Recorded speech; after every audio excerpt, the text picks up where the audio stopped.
Hello, everyone. My name is Yamari King, and today I will be presenting a PowerPoint on the mental health of Black youth slash adolescents. So, let's get started, shall we? So, what is it and why is it important?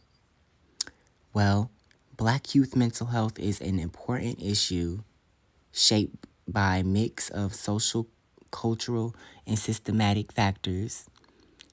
Young Black people in the United States often face higher exposure to stressors like racism, community violence, economic inequality, and pressure from social expectations.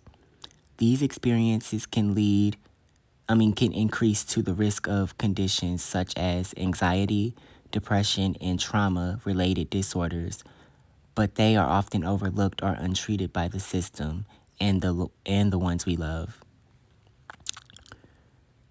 One major challenge is access to care. Barriers include cost, a lack of therapists from the same background, stigma around mental health in minority communities, and mistrust of healthcare systems due to historical injustices. Because of this, Black youth are less likely to receive mental health treatment, but more likely to experience severe consequences when issues go unaddressed. At the same time, there are strong protective factors: family support, faith communities, cultural identity, and peer networks can help build resilience. Schools, community programs, and organizations are increasingly working to provide safe spaces, mentorship, and mental health education tailored to experiences of Black youth. Improving Black youth mental health includes more therapists from the same culture slash background, reducing stigmas, support from the same community, and addressing border issues like inequality and discrimination. So, let's talk about it. Teen years are a difficult time of transition, changing bodies and changing rules. Young people today are facing many other challenges like fear over climate change, gun violence, racial inequalities, online bullying, and the lingering effects of the COVID-19 pandemic. When they feel isolated and don't know or want to speak about what is bothering them, it can lead to more than a mental issue. According to AP News, while all young people in the U.S. are experiencing a mental health crisis, Black youth faces additional challenges that uniquely impact their mental health. Between 1991 and 2019, Black adolescents had the highest increase among any racial or ethnic group in the prevalence of suicide attempts. Not only that, but it sometimes starts at preschool ages 3 through 5. Then they either aren't behaving in class, using curse words, or hitting a peer, leaving them crying. This leads to around 47% of preschool suspensions, when only 19% represent Black preschoolers. It doesn't just stop in preschool or elementary. Black middle and high schoolers usually face harsher consequences than any other racial group. They are usually punished for bad behavior caused by poor mental health, which gets them suspended, expelled, or subjected to lawful punishment. Without the proper help, the dropout rates for Black teens may increase since they are perceived as less innocent. And this also would lead them down a path to no good, such as going into the streets, living the street life, or prostitution.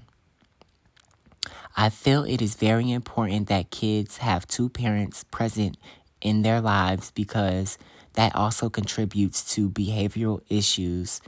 A single mom or dad can't do everything by themselves. Little boys and girls need their moms and dads in their lives to discipline them and love on them at the same time to shape them for the world we live in. We must stop passing on generational trauma to newer generations because it will only get worse.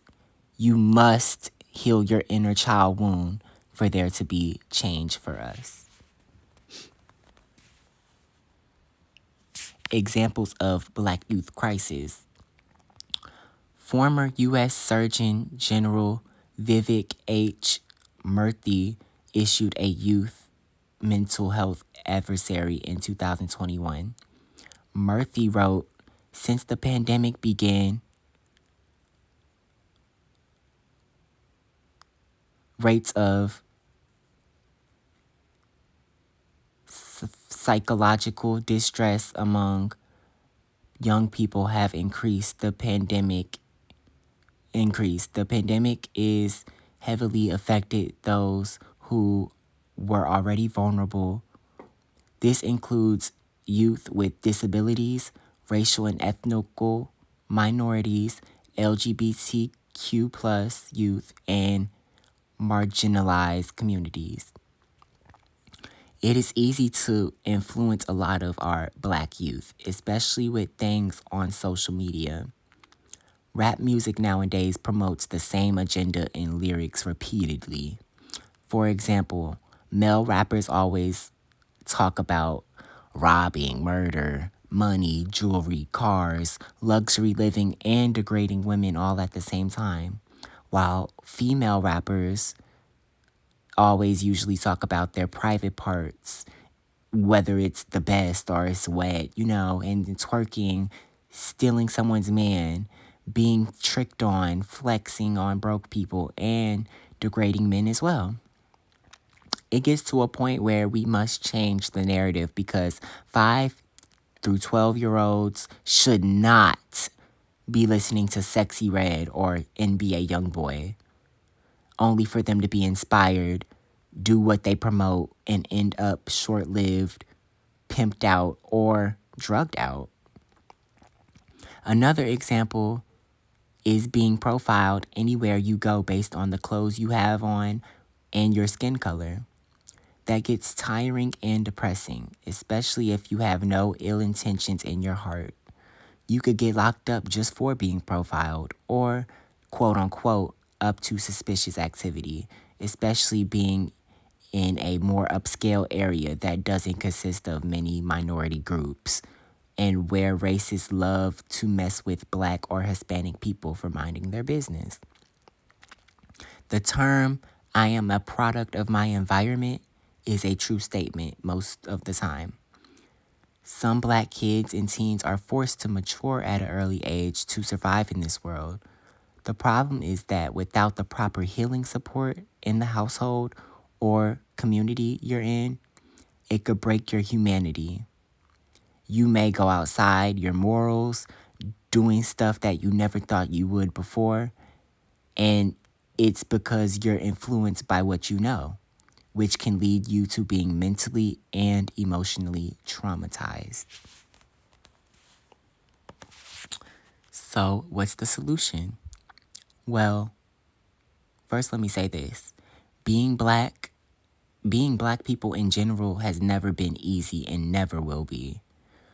We work 10 times harder than any other race or ethnic group and still receive half of what they get, along with having to be cautious about the way we carry ourselves and being on edge for racist groups trying our patience, police brutality with no justice, profiling from what media outlets promote about us, and violence in general, even from our own community, unfortunately.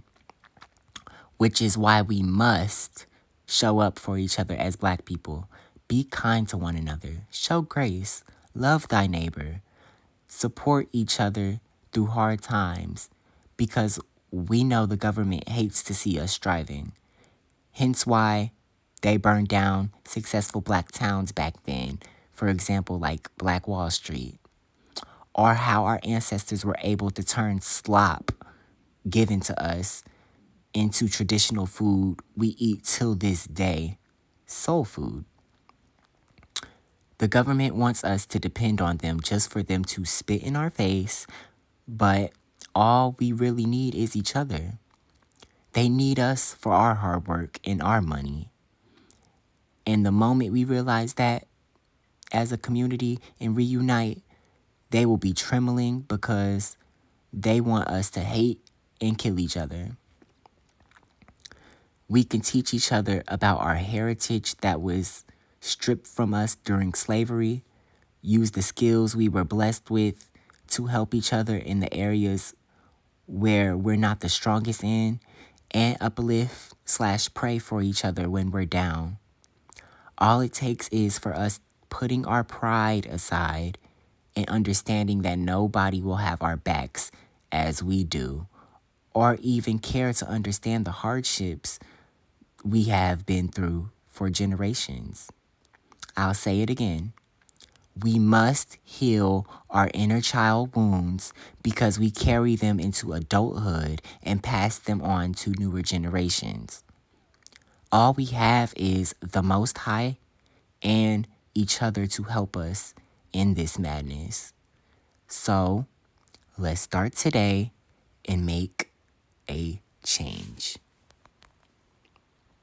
And here are my citations for where I got my notes from in order to make this PowerPoint.